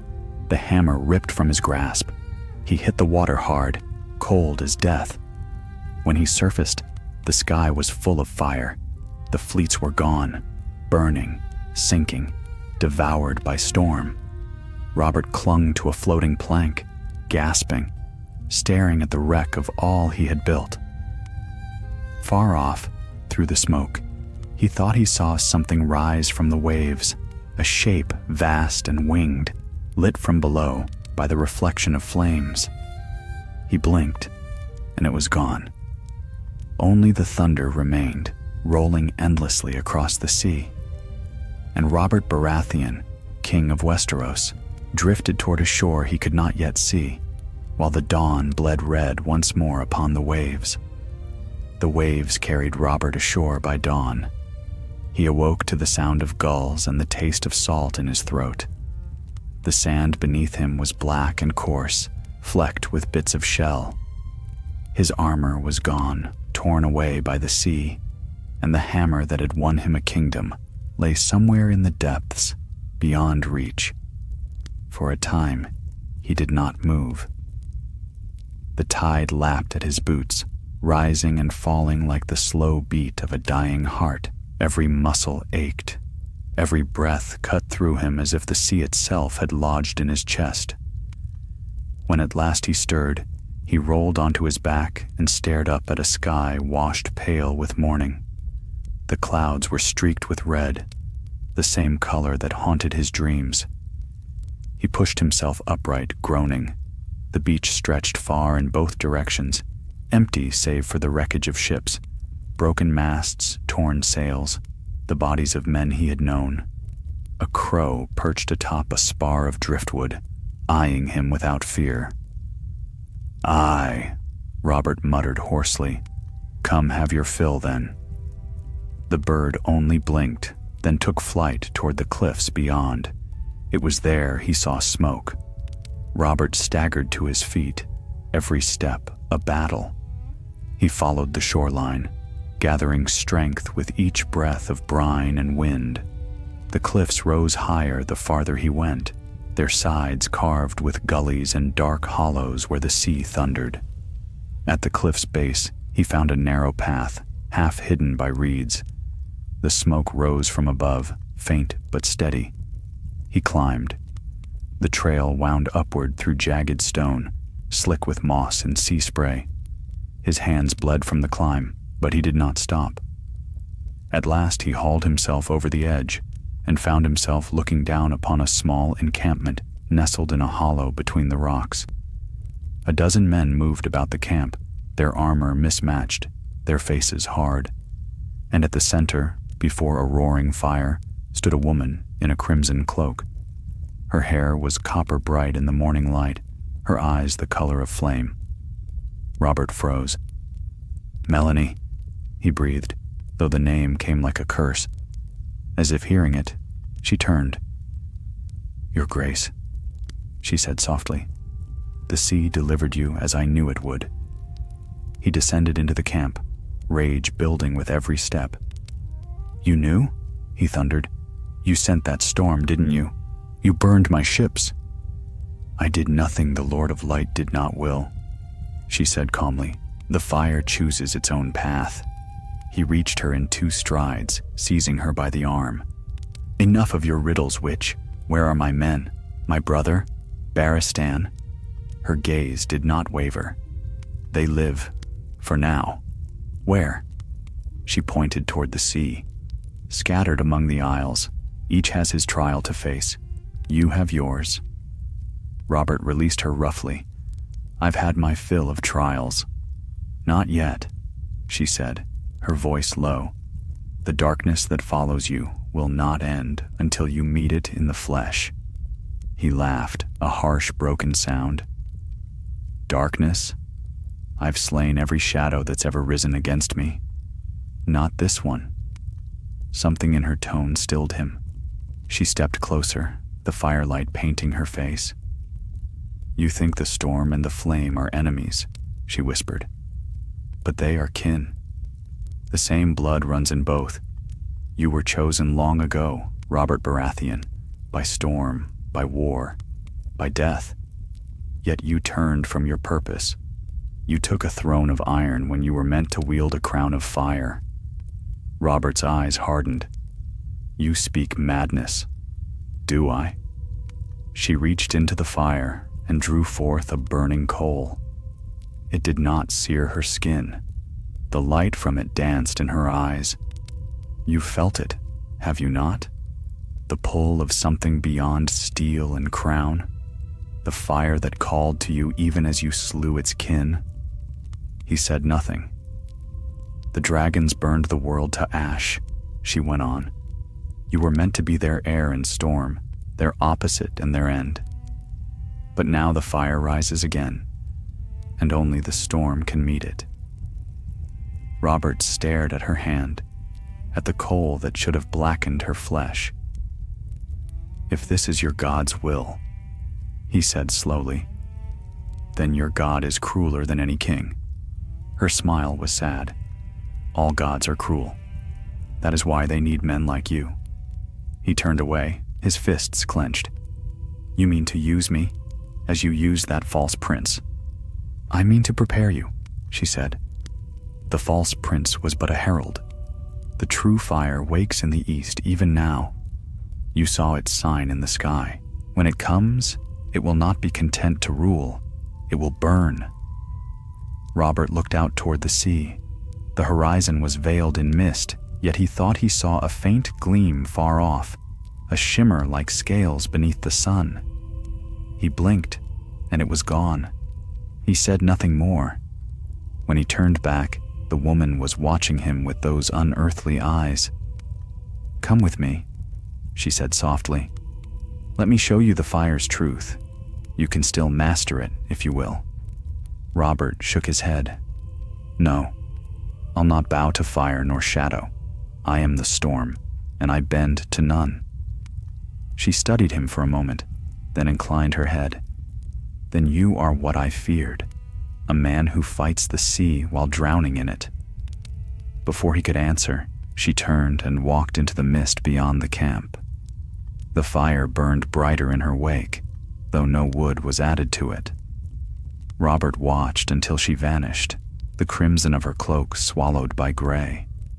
He stood there for a long while, the wind tearing at his clothes. At last, he sank to one knee before the fire. Its heat was fierce, almost painful. He reached toward it, hand trembling, and for an instant he thought he saw something move within the flame. A stag crowned with light, running through the heart of a storm. Then it was gone, and he was alone. He left the camp before sunset, climbing the cliffs once more. From the crest, he could see the wreckage still drifting far below, black against the water. He followed the coastline north, the wind at his back.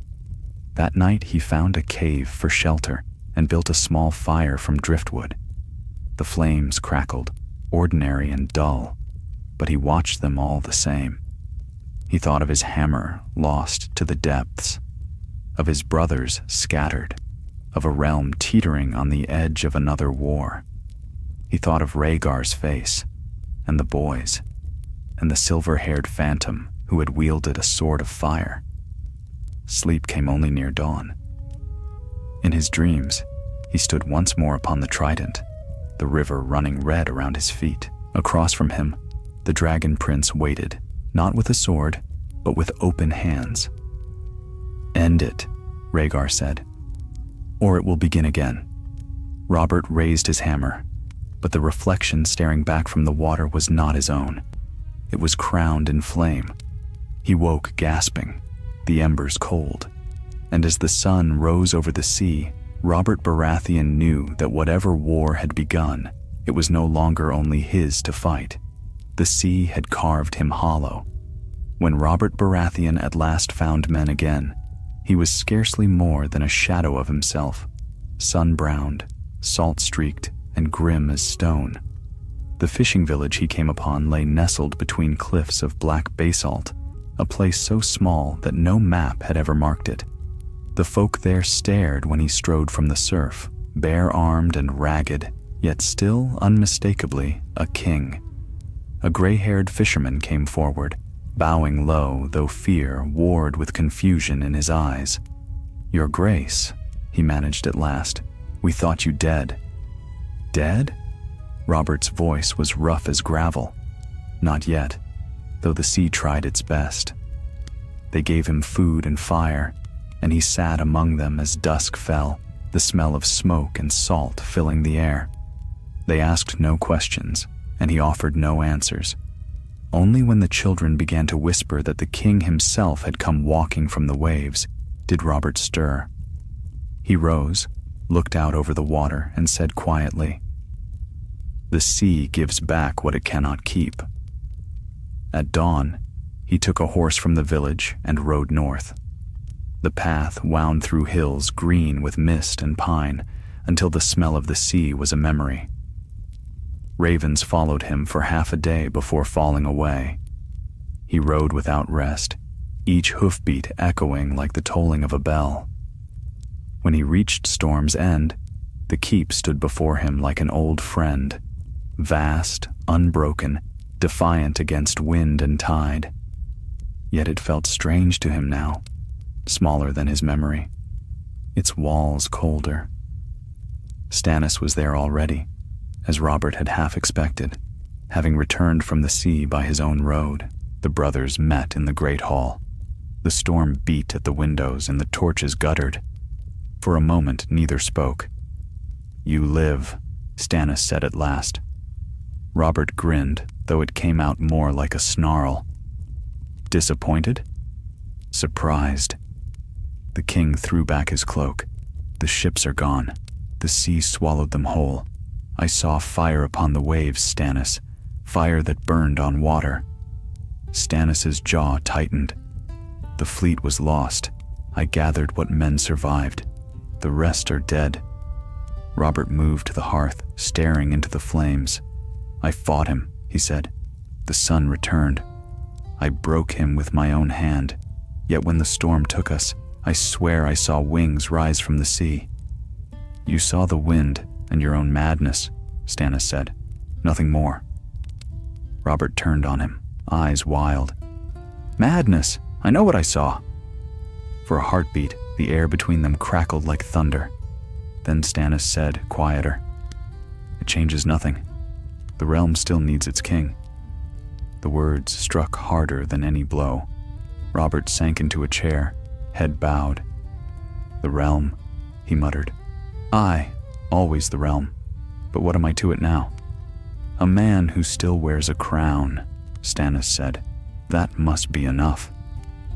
Robert looked into the fire, seeing again the shape that had haunted him since the storm, the stag crowned in flame.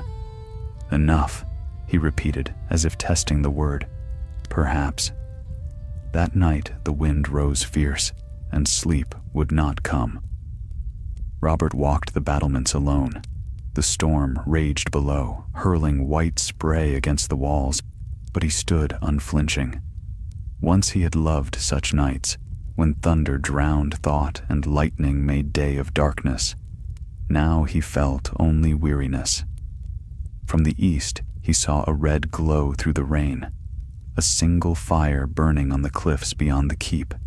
Curiosity, or fate, drove him to it. He rode out before dawn, cloaked and armed, though no guard accompanied him. The path wound steeply down toward the shore, and at its end he found her waiting. Melanie of Ashai stood beside a great iron brazier, the flame within it high and steady despite the wind. Her cloak whipped around her, the red of it deep as blood. "You," Robert said, his voice cold as the rain. "Me?" she answered. "You came as the fire promised." He dismounted, mud splashing from his boots. "You promised too much. My ships are gone. My men are dead. Tell your fire it can keep its promises." She regarded him with calm. "The sea took what it was owed, but it spared you. Ask yourself why." Robert stepped closer, fury simmering. "You speak of fate, of gods, but I've seen your gods. They burn children and call it faith. I've had enough of both." "The Lord of Light takes only what the darkness would devour," she said. "There is purpose in your survival, Robert of Storm's End." He laughed, harsh and bitter. "Purpose? I've ruled half my life and found none." Her eyes glimmered in the firelight. "Then perhaps it is time you ruled the other half for more than yourself." He stared at her. "You'd make a prophet of me? A priest king to your red god?" "No," she said softly. "A weapon." The world turns toward shadow once more. Beyond the east, fires stir that no hammer can quench. The dragons wake. Robert froze. "You lie," she smiled faintly. "Would that I did. But the fire does not lie. You felt its heat even on the water. It seeks you still. You were born of storm to break what the fire creates. It is your curse and your gift." He turned away, unwilling to look upon her. "I've had my fill of destiny, and yet it has not had its fill of you." The wind howled through the rocks. When he turned back, the flame in the brazier flared higher, crimson and gold. Within it, he thought he saw shapes move, wings unfurling, a crown of horns, a hammer of light descending upon them. Then it was gone, and only the ordinary fire remained. "Why show me this?" he demanded. "So you remember?" she said. "When the fire comes again, you will not mistake its face." He took a step nearer. "And what if I strike you down here and now?" She did not flinch. "Then another will come to bear the storm. The gods are patient. Men are not." For a long moment, he said nothing. The wind tore at his cloak, and the waves crashed far below. "Go," he said finally. "Go before I forget what mercy is." Melanie inclined her head, the faintest smile on her lips. Mercy is the storm's truest face. When she was gone, only the brazier remained, its coals burning without smoke. Robert mounted his horse and rode back toward Storm's End, the first light of dawn bleeding into the clouds. He returned to the great hall as the household stirred from sleep. Stannis awaited him by the hearth. "You're wet through," Stannis said. "Where have you been?" "Praying," Robert answered dryly. "Or cursing. The two are much the same." His brother eyed him, but did not press. Robert moved to the table where his crown lay beside a half-finished map.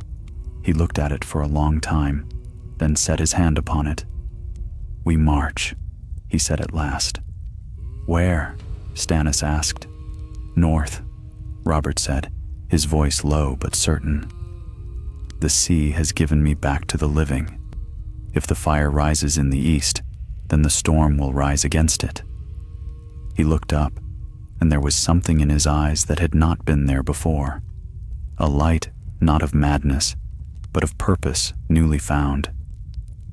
"Gather the men," he said. "Let the world remember that the stag still runs." And outside, as the wind tore the last of the rain from the cliffs, the thunder gave answer like drums upon a battlefield. The call to arms went out like a second storm. Messengers rode from Storm's End in all directions, their cloaks soaked and their horses foam-flecked. The lords of the Stormlands answered swiftly, for Robert Baratheon was not a man they could easily refuse. Word spread that the king himself rode again, hammer in hand, though few knew why. Some said he meant to crush another rebellion. Others whispered that ghosts had risen in the east, and Robert sought to face them before they crossed the sea. Within a fortnight, Storm's End was alive with the sound of soldiers. Black and gold banners snapped above the courtyard, drums rolled like thunder, and the clang of forges echoed through the halls. Robert moved among the men daily, calling each by name where he could, roaring laughter where once had been silence. Yet beneath the noise, a grim purpose ran like a river in flood. Stannis oversaw the mustering with his usual severity, his eyes fixed always on the horizon. "You ride north," he said to his brother one morning, "but to what end? The east burns, yet you turn toward cold stone and snow." Robert strapped on his gauntlets. "Because the north is where the world holds its breath," he said. "If fire comes for us, I'll meet it where even the gods freeze. The Starks will not thank you for bringing war to their gates. Then I'll bring them peace by another name," Robert growled. He would not say more. Before dawn, he called Barristan Selmy to his tent. The knight entered, his white cloak grayed by travel and rain, yet his eyes were steady. "You mean to ride without the council's leave?" Barristan said quietly. "The council has had its say for too many years," Robert replied. "I won this realm by the swing of a hammer, not by the wagging of tongues. If I'm to save it, I'll do so the same way." Barristan bowed his head. "Then I will ride with you, as I did before." Robert smiled faintly. "Aye, and may the gods pity any man who stands before us." The march north began under skies heavy with cloud. The host was not vast, 3,000 men at most, but they were the finest in the Stormlands, knights sworn to House Baratheon since the days of Argilac the Arrogant. The clatter of hooves and the creak of wagons filled the air as they wound through rain-slicked passes and across the green hills of the Reach. Wherever they passed, small folk gathered to watch. Some cheered, others crossed themselves and muttered prayers. None could name the foe that drove their king onward, only that the storm had awakened again. At Bitterbridge, they met riders from the Crownlands, grim-faced and weary. Their captain dismounted before Robert, bowing low. "Your Grace," he said, "the Dornish banners move along the Sea of Dorne. They say they march against bandits, but the numbers are too great for that." Robert's jaw tightened. Dorne again. Stannis studied the man. Do they fly the sun and spear, or the dragon? The rider hesitated.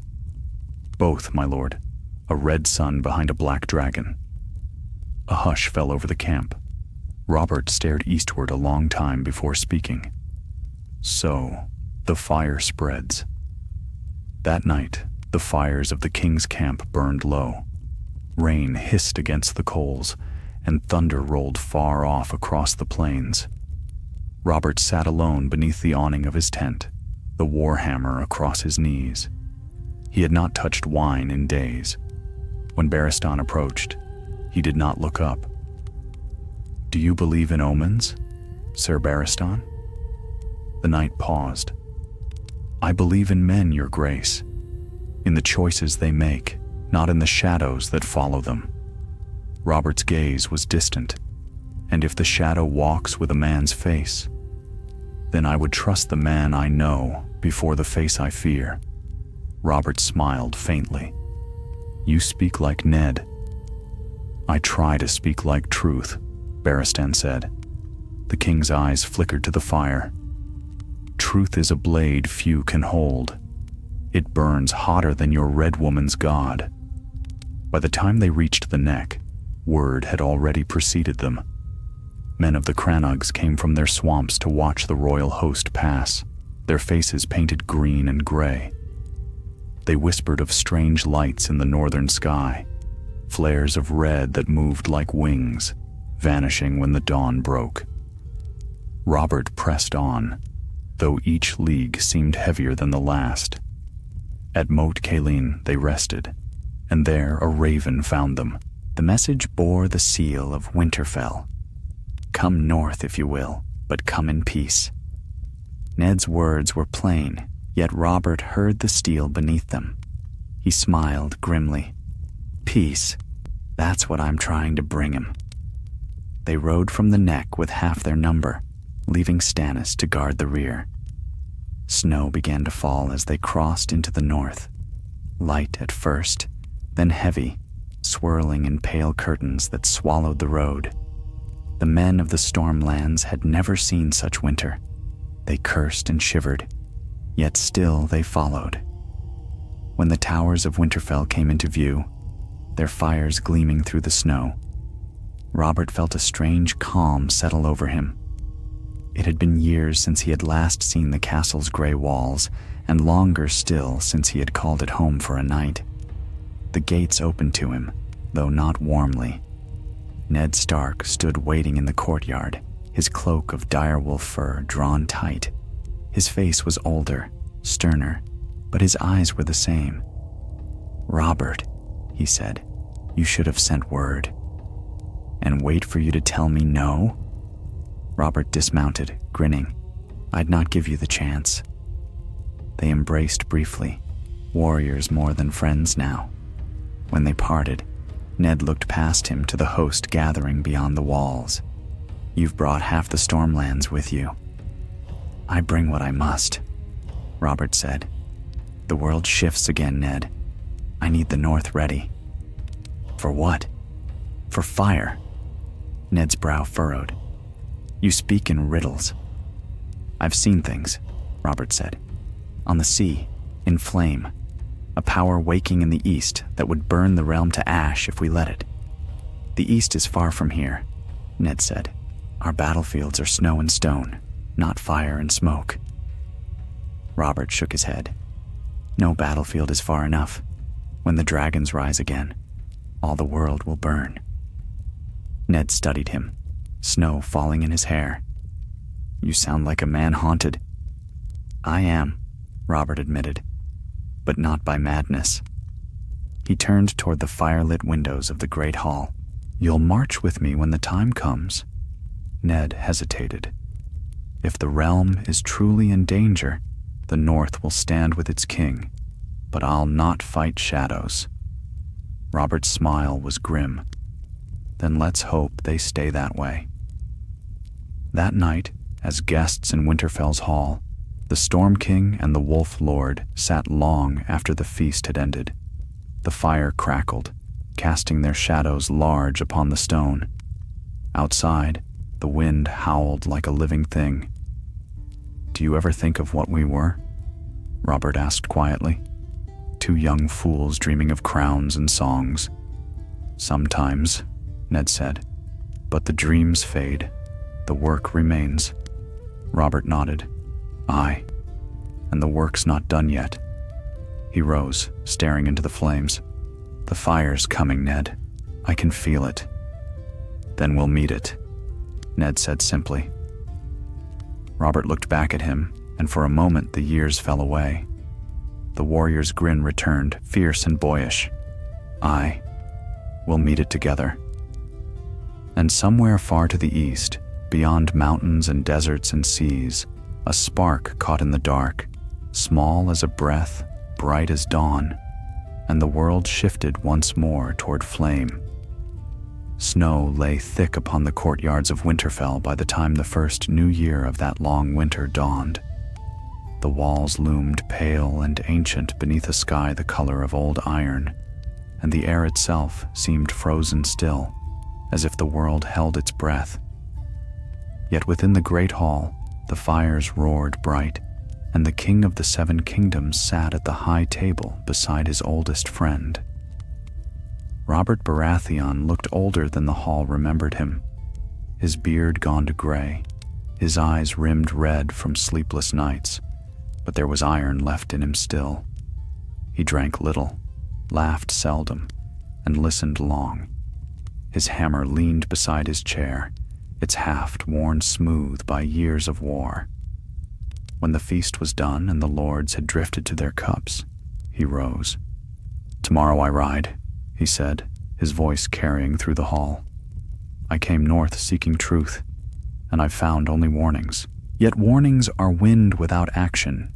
The fire that stirs in the east grows by the day, and I'll not wait for its shadow to cross these walls. I mean to meet it beyond the sea." A murmur swept the hall. Some men crossed themselves.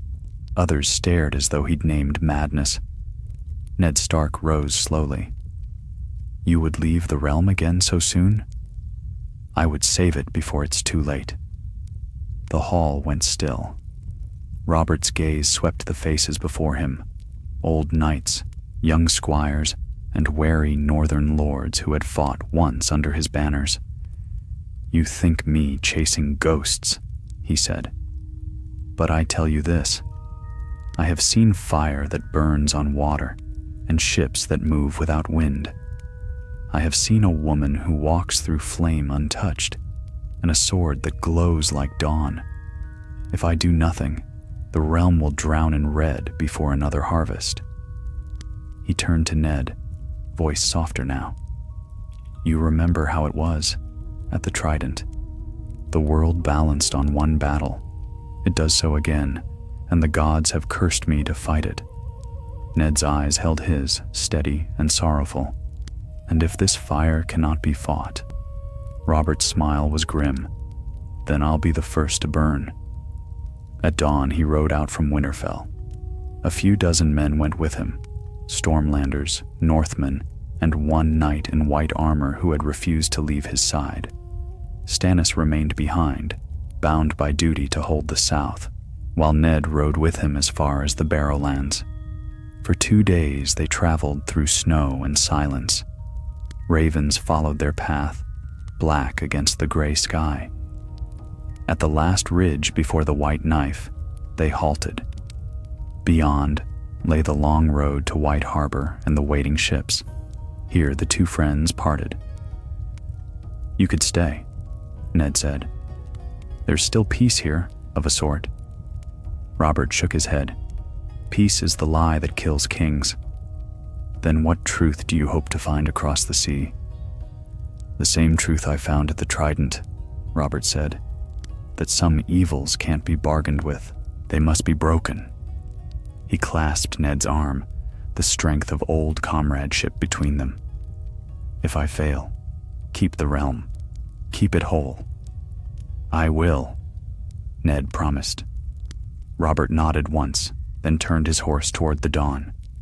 The snow swallowed him quickly until he was nothing more than a dark shape moving east. From White Harbor, the king's fleet sailed before the month's end, smaller than before but truer. Ships of the north and the Stormlands both, their sails stitched with stag and wolf.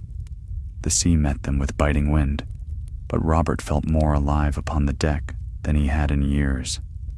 The waves hissed beneath the hull, cold and black as ink.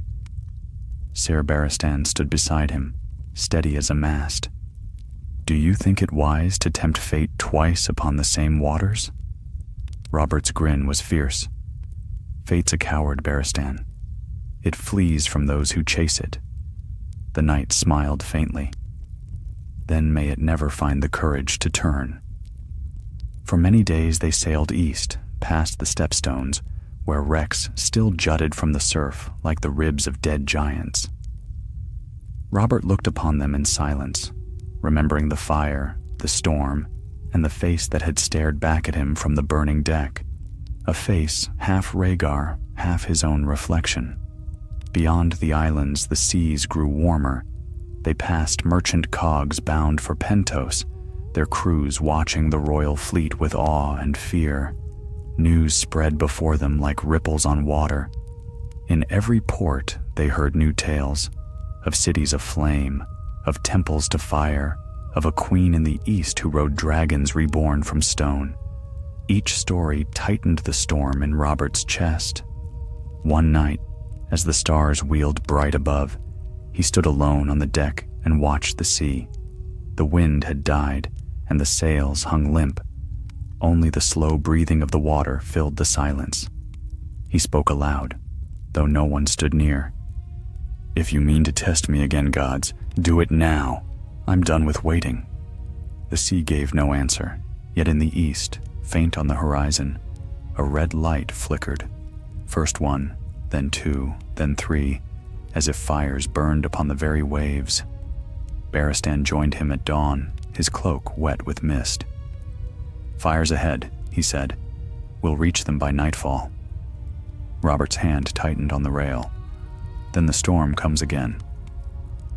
By night, the fires resolved into ships, an armada vast beyond reckoning, sails dyed red, banners glimmering with the three-headed dragon. At its heart rose a great flagship wreathed in flame, though no wind touched it. From afar it seemed alive, its sails glowing like the wings of some monstrous beast. Robert's fleet formed into battle line. Drums beat, horns blared, and the sea itself seemed to shudder. "Signal the charge," Robert commanded. "But your grace," Barristan began, "those fires, they are not natural. Look." "I know what they are," Robert said, "and I'll meet them all the same." The horns sang again, the ships surged forward. The battle that followed was like none men had ever seen. The sea burned with living fire that clung to wood and flesh alike, yet the Storm King drove his vessel straight through it, hammer in hand. Each blow he struck shattered more than men. It broke the illusions of fear, of age, of doubt. He roared his challenge to the heavens themselves, and the thunder answered. At the height of the battle, the flagship loomed before him, its deck awash with flame. Upon it stood a figure clad in silver and scarlet, hair white as the dawn, eyes burning red. "Rhaegar's son," Robert muttered, "or his ghost." The figure raised a sword of living fire. Its voice carried across the waves. "The world belongs to flame." Robert lifted his hammer, then let it learn the taste of storm. They met upon the burning deck, fire and steel, hammer and blade, light against shadow. Each clash lit the sea for leagues. The flames leapt higher, the thunder roared louder, until both were one sound. At last, the hammer fell. The fire blazed white, then vanished. When the smoke cleared, the flagship was gone. The sea was calm once more. Barristan found his king kneeling upon the deck. The warhammer sunk deep into the planks before him. The dawn broke behind him, pale and clean, and for the first time in many years, Robert Baratheon's face was at peace. He looked east, where the sun rose unchallenged, and whispered, "It's done." Barristan bowed his head. "The storm has passed." Robert smiled faintly. "No, the storm endures." He rose, turning toward the west. Behind him, the fire on the sea guttered and died. Ahead lay Westeros and the long work of peace. And those songs would later claim that he slew the last dragon that day. Robert himself said nothing of it, for he knew what the bards did not, that storms never truly end. They only sleep, waiting for the next wind to wake them. And so ended the tale of Robert Baratheon, neither pure nor doomed, but a king who stood between fire and shadow and chose to burn for the realm that had once crowned him.